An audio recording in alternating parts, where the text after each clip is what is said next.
Hello everyone, কেমন আছো তোমরা সবাই? তো আজকে আমি নিয়ে এসেছি আমার লাঞ্চ মেনু। সোমবার আজকে আমাদের ভেজ ডে। তো সম্পূর্ণভাবে ভেজ খাই আজকে আমরা। এখানে এনেছি কাঁকরোল ভাজা, ঘি দিয়ে খাবো। অনেক দিন পরে আমি ঘি খাবো কোনো ভাজার সাথে, যেটা নাকি আমার সবচেয়ে প্রিয় খাদ্য। মানে আলু ভাজা হোক বা কাঁকরোল ভাজা হোক, বেগুন ভাজা হোক, আমি ঘি দিয়ে খেতে খুব ভালোবাসি। আর আলু ভাজা আছে, বেগুন ভাজা আছে, স্যালাডে একটু শশা নিয়েছি, মুসুরির ডাল আছে। তো আমি এখানে প্রথমেই কাঁকরোল আর ঘি দিয়ে মেখে খেলাম। খেতে তো অসাধারণ লাগলো, বিকজ অ্যাজ আই সেড অনেক দিন হয়ে গেছিলো আমি ঘি ভাত খাইনি।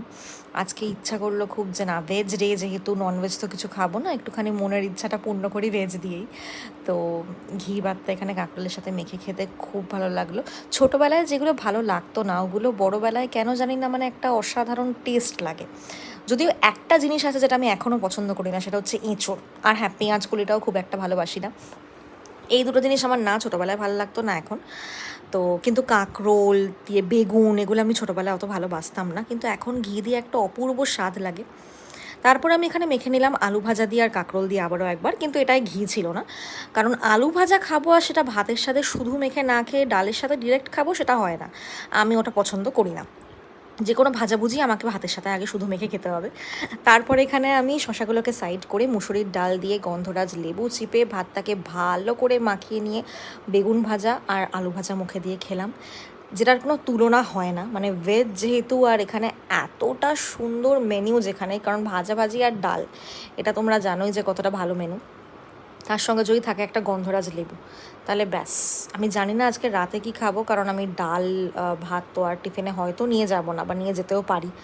কিন্তু যদি রুটি খাই তাহলে আমাকে কোনো ভেজ তরকারি কিনে নিতে হবে, কারণ সেরকম তরকারি বানানো আজকে হয়নি।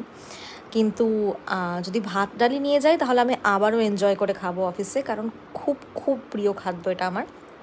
মানে নিরামিষের মধ্যে বলতে পারো ডালটা আমার সবচেয়ে প্রিয়। মানে তুমি যদি আমাকে রেগুলার ডাল দাও, আমি রেগুলার খেয়ে নিতে পারবো। ননভেজের মধ্যে তো বিরিয়ানি, মাটন, চিকেন এগুলো খাওয়া হয়ই, মানে বাড়িতে বলো বা বাইরে বলো। যদিও মাটনটা এখন লিমিট করেছি আমরা একটু, কিন্তু ভেজের মধ্যে যেটা নাকি তুমি মানে কম কস্টে বাড়িতে এভরিডে খেতে পারবে, সেটা হচ্ছে ডাল। আর টোম্যাটো দিয়ে, পেঁয়াজ দিয়ে ভালো করে একটা মুসুরের ডাল যদি হয়, খুবই অসাধারণ লাগে। কিন্তু যেহেতু আজকে ভেজ ডে, পেঁয়াজ রসুন কিছু দেওয়া হয়নি আজকে ফোড়নে। আজকে শুধুমাত্র টমেটো দিয়ে ডালটা রান্না করা হয়েছে। আর দিদি এই ডালটা অসাধারণ রান্না করে। তো চলো, টাটা। আজকে দেখা করবো আবার তোমাদের সাথে রাতের মেনু নিয়ে, যে কী খেলাম। সেম মেনু হলে আজকের ভিডিও দেবো না অফকোর্স, কিন্তু যদি ডিফারেন্ট কিছু খাই নিশ্চয়ই শেয়ার করবো। দেখা হচ্ছে তোমাদের সাথে নেক্সট ভিডিওতে। Bye bye.